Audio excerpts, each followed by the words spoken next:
What's up, guys? I'm gonna take you through how I go about my exercise selection and programming for myself before I had a coach. I think there's a huge benefit to figuring out how to do stuff on your own. I think that's also, for me personally, that was the best part of my lifting career, was making my own programs and trying different things out, finding out what works for you and what you enjoy. So I think this could be very beneficial for somebody who's a beginner or somebody that just wants some more structure but doesn't have a coach or can't get a coach. So I'm going to take you through how I break it down. And again, I'm not claiming to be a genius. This is just how I do things and how I've done things since high school. So here I wrote down all my main movements. As you can see, chest, shoulders, back, quads, hams, triceps. These are the movements that are most important to me. These are the movements I'm going to be tracking each week, trying to progress on, whether that's a rep, better form, or more weight. So Stan Efferding told me when I was training with him a couple times, these are the most important. These you don't necessarily have to track, but we'll get into that. But the main movements are the ones you want to pick to really progress on each week. Isolations or accessories, I don't know if isolation is the right word, but accessories, pump movements, I don't know. I think the first thing you could do that could be beneficial is just get a piece of paper. That's how I started this, was on a piece of paper, and just write out, let's say you're at a Crunch Fitness, write out all the machines, free weights, everything that they have that you know of. Write down, categorize it like this, and then you can start connecting the dots and piecing it together how you want to set up your program. But again, this is specific to the gym that I'm at, which is Super Training. You might be confused on what a main movement and accessory isolation is. And in my brain, again, I'm a meathead, the main movement is the hard shit. For chest, it's the incline dumbbell, incline barbell, even Smith machine. Usually free weight stuff. It doesn't have to be, you could still do Smith machine. You could still do an incline, plate loaded machine. But for me, it's the hard shit. I don't really want to put a cable fly unless I'm just warming up, putting blood into my pecs before the main movement. I'm not really gonna consider a pec deck fly as my main movement, and I'm not gonna really focus on progressing that because I just feel it's not hard enough. And there's something about progressing free weight that just gives you, in my opinion, a different look. It's harder, and at some point, what are you gonna do when you max out the pec deck fly machine? You're kind of fucked. So I just think this is the fluffy stuff. This is the hard stuff, hack squat, free barbell squat, barbell rows, deadlifts, stuff like that. It's also going to be more taxing, so that's why it's in the beginning. That's why it's the main movement, because put the hard shit first, progress on it each week, and then pump up after. So that's the difference between these. But I will use an example for 2 days, a push day and maybe a pull day or a leg day. So again, you can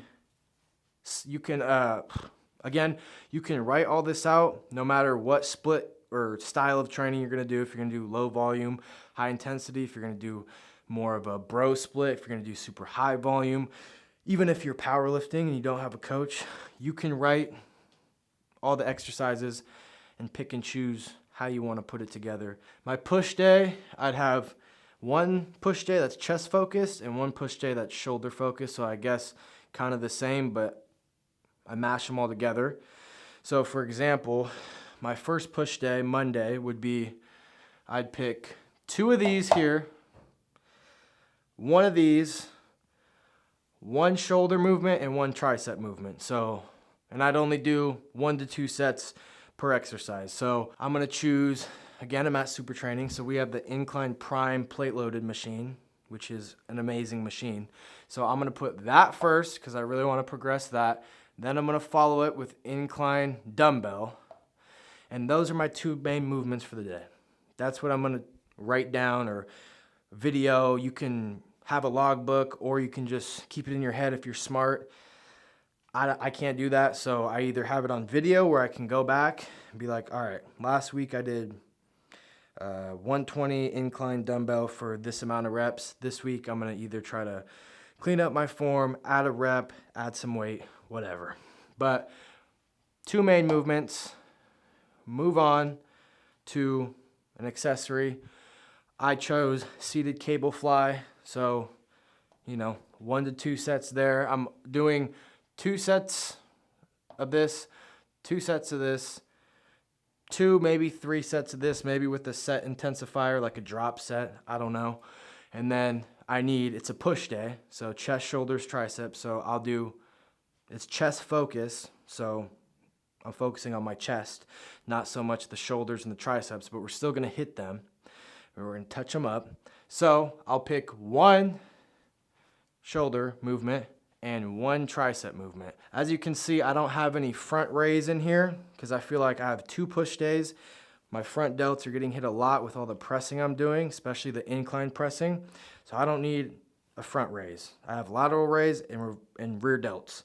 So for me, I'm gonna choose a rear delt exercise for this day, which I'll do reverse pec deck. Again, 1 to 2 sets. So we have 3 chest movements, 1 shoulder movement, and with the tricep, I'm doing push-pull legs, so I'm only gonna choose 1 of these. So for me, this should just be all 1 category for now, for the split that I'm doing.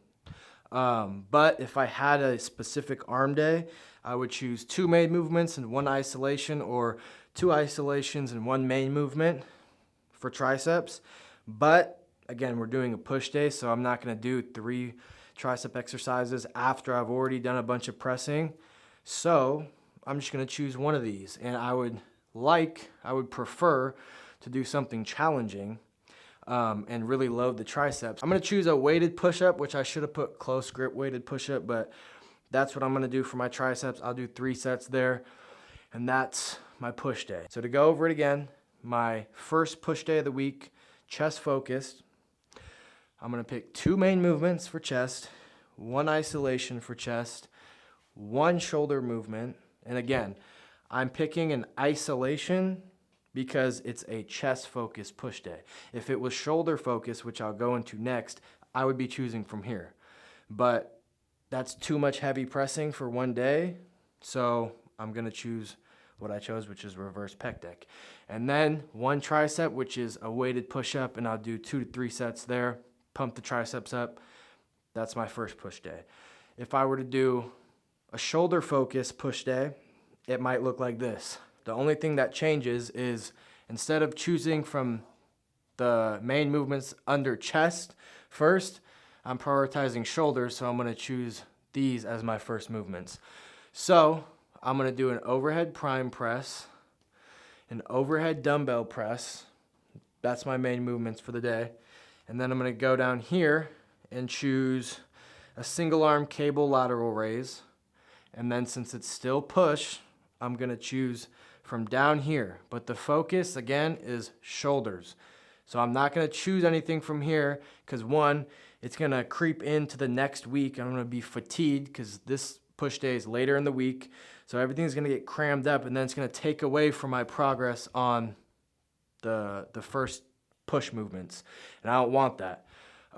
So we're choosing from down here, which is less taxing. Again, just more of a pump, but we're still getting volume in for the chest on this day as well. I might choose a pec deck fly with the shake handles. Again, you guys might not have shake handles. You should get some though, markbellslingshot.com. Use code Kenny10 if you want to save money. You could do it or you can't, but if you do, you're gonna be more anabolic. But pec deck with shake handles. And then we have 1 more tricep. And I'll probably choose tricep extension with the shake strap, okay? And I'm not putting these on here to pitch anything. I'm putting these on here because this is what I wrote down on a piece of paper right here. And I'm very specific with what I'm working with. So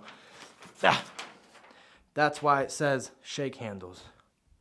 You don't have to have shake handles. You could do whatever the fuck you want to do. To go over it again, we have 2 main movements from shoulders, 1 isolation from shoulders, 1 isolation from chest, and 1 from triceps. So, and some days I might not have, for me, I don't know if this is scientifically needs to be done or not. It's not rocket science to me. I just train hard. Some days on my quad day, I might have 4 exercises. On my chest day, I might have 6 exercises. I don't know. It's whatever I want. It's whatever I feel I need and can handle. Usually something like quads, you might only have 4 exercises or 3 because you're doing squats and you're doing hard shit that's taxing. So you might not need to go do a bunch of extra shit. I just like to go off feel, but I'm still following some type of structure. So when I would do this, I would have more of a hip hinge day, which was, hip hinge, boom, something like that. Like a deadlift, stiff leg, deadlift, RDL, something like that, followed with some back and hamstrings. And then I'll have a leg day, which is quads. I'll go into the quad day. Since we're talking about this day might only be 4 exercises, that's pretty much what it would be. So I would choose, again, I'll do what we did with Stan. Me and Stan did 3 movements, and that was it. We did safety squat bar, heel elevated squats. We did about 2 sets, 2 heavy sets. Then we did hack squats, 2 sets to failure, and we ended with quad extensions, a couple sets to failure, and that was it. Whatever you do to warm up, we're not counting. If you have to do pull-ups or pec deck flies just so you feel safe, like you're not going to get injured before pressing heavy, I wouldn't count that, because you're really not going to be pushing yourself. You're just pushing blood into the area.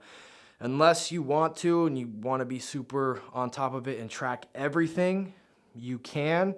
But what Stan was telling me was tracking the accessories, those are always going to change. One day you might go into the gym, you might do safety squat bar squats, and you might feel amazing with tons of energy after when you go into quad extensions, and you might go heavy as shit for these.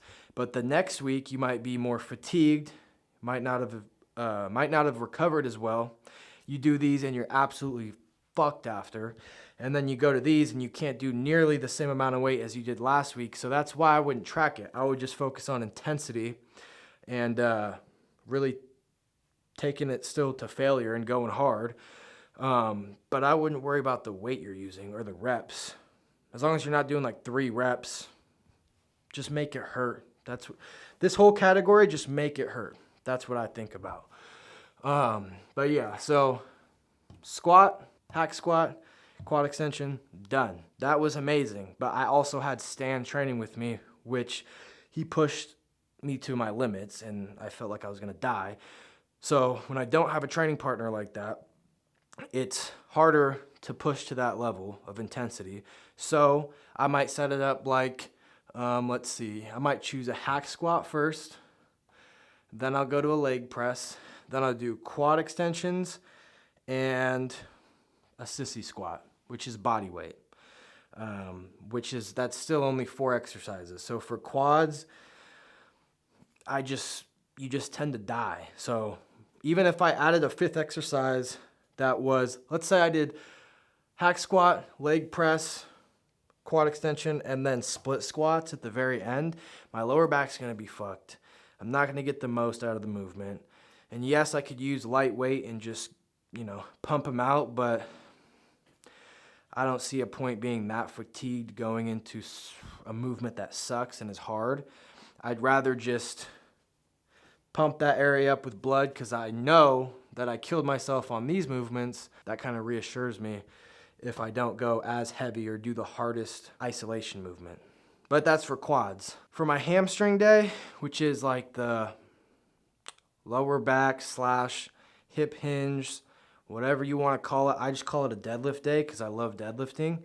So I'd put that there. And also you can see biceps aren't in it. For biceps, I really do two things: preacher curl and weighted chin-ups. So those are, I sneak biceps in wherever. I might sneak them in before my leg day and do 2 sets, super intense. I might forget about them and not do them, and that's why I have small arms. For bodybuilding, I would recommend you get your stiff leg deadlift really, really good, which is your knee doesn't come forward basically.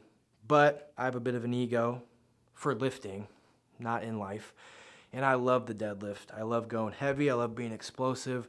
I love pushing myself. So I like to do, deadlift isn't even on there.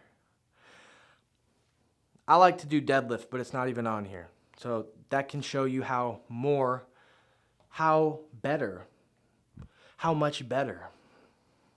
stiff leg deadlift is than a regular deadlift for bodybuilding. It's gonna get that ass big. It's gonna get the hamstrings big. It's gonna get everything big. So we'll just say, I'll just do that. So stiff leg deadlift is my first movement.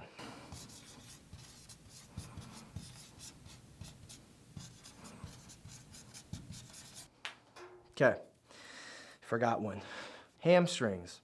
So main movement, again, I'll warm up with like a single leg curl, but I'm not putting that in my logbook or videoing it or caring about how much I do, because I'm just warming the muscle up that I'm gonna use under heavy load. I'm just warming that area up so I don't pop my hamstring. So I'll warm up with single leg curls, whatever, don't track that, nobody cares. Main movement, stiff leg deadlift. 1 to 2 sets. If I do 1 set of a crazy amount of weight and it just absolutely wrecks me, I might try to do another set, or I might do a back off set, which is like 20% lighter and more reps. But either way, I'm getting that 1 to 2 solid sets in. Moving down to here, again, I might choose 2 of these. I might actually do stiff leg deadlifts, and then I'll go into dumbbell RDL. So you guys know what a dumbbell RDL is. And then I'll come down here and I'll do probably a back extension. I've been doing that a lot, which is where the pad is right here on your traps and you just hip hinge and you come up with your glutes. It's an amazing machine. But if you don't have that, you could choose whatever you want. But stiff leg deadlift, dumbbell RDL, back extension, lying hamstring curl, done. 2 sets on everything, 1 to 2 sets on stiff leg deadlifts. So we went over the chest focus push day, the shoulder focus push day. We went over quads and we went over hamstrings. I would have another back day, which is not on the same day as your heavy deadlifts. And that might look a little different. I might choose, like here, I chose mostly things besides a couple that aren't going to be too taxing on your lower back. So I did that because here your lower back's getting absolutely fucked. You're doing stiff leg deadlifts, RDLs, back extensions, that's all this.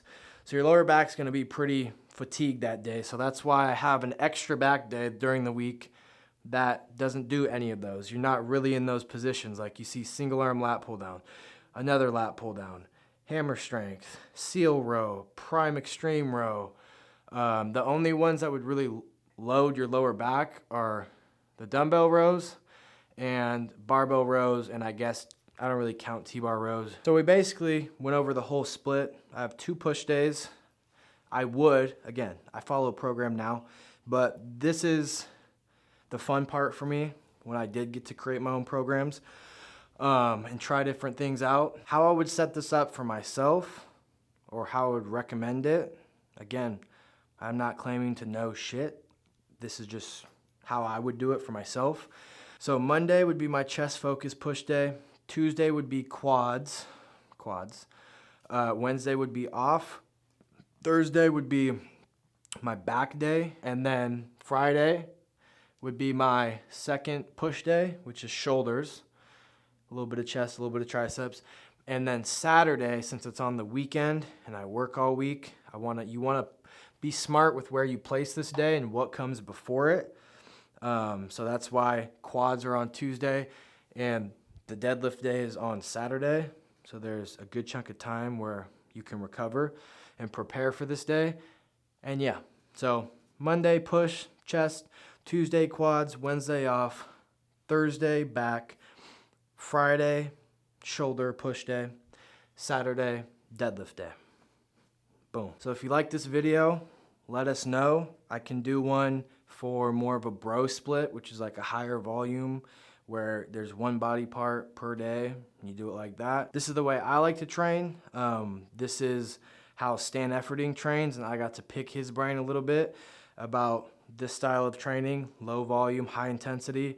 I'm trying to think of anybody else. I know Sam Sulek is popular. I don't really watch too much of his videos, and I don't know if he tracks main movements like that, but it's the same thing. You're just putting a bunch of intensity, going heavy on the first couple movements, following it up with the pump. The only difference is I would track those first movements. I don't know if he does, but let us know what you think, and anabolic activities, baby.